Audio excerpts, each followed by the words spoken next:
From IsReal News, this is the morning briefing for Tuesday, February 17th.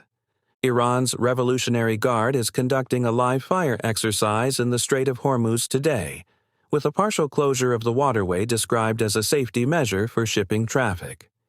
During the exercise, an Iranian naval commander said Iran's leadership could order a full closure, and that forces were prepared to carry it out. The development comes as U.S. and Iranian contacts have resumed through Omani mediation, amid heightened regional military signaling. Iran's supreme leader, Ayatollah Ali Khamenei, issued fresh remarks during the renewed diplomatic track, warning against setting preconditions for negotiations and threatening to sink U.S. warships.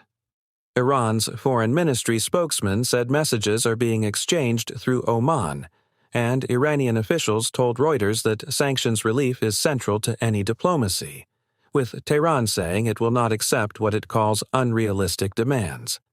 This occurs as nuclear diplomacy and regional deterrence messaging continue in parallel. In Thailand, Israeli media report that 3 Israeli travelers were attacked overnight on the island of Koh Samui. 2 were hospitalized with injuries, and a third was reported out of contact, raising concern among relatives. Witnesses told Israeli outlets the attackers shouted anti-Semitic slogans during the assault, and a complaint was filed with local police. The incident takes place amid ongoing security advisories for Israelis abroad and continued monitoring of anti-Semitic threats targeting travelers.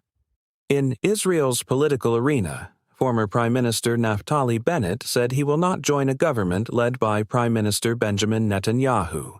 Bennett said the current leadership should not continue, and he framed his remarks as part of a push for new leadership. The development follows intensified public debate over accountability and political alignment ahead of future elections.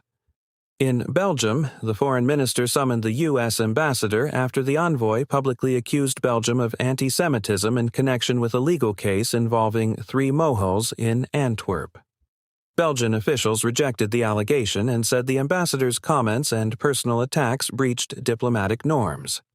The ambassador later said he was not calling for political interference in the judicial process, but repeated his criticism of the prosecution. This comes as European Jewish communities continue pressing governments over religious freedom, including circumcision-related regulations and policing actions. In Andorra, Hebrew media report that an annual carnival included an effigy bearing symbols associated with Israel that was placed on a mock trial, then shot and burned as part of festivities attended by local officials.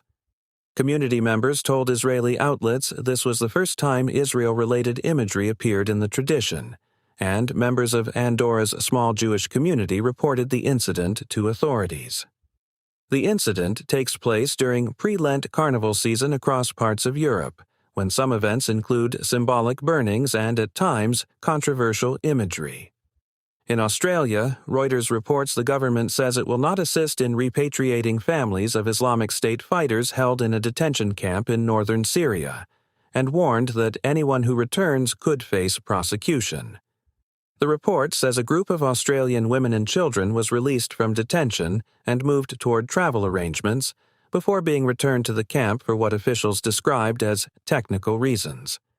This comes as governments continue to weigh legal, security, and humanitarian questions tied to citizens connected to ISIS after the group's territorial defeat. In New York, Israeli media report that a drone company with ties to Israeli defense work has been told to leave its offices at the Brooklyn Navy Yard within 60 days. The company's CEO said the move followed sustained protests and vandalism and claimed the decision was politically driven, while local officials cited public asset and policy considerations. The development follows a broader pattern of pressure campaigns and disputes over Israel-linked businesses and institutions in major U.S. cities. That's the morning briefing from IsReal News.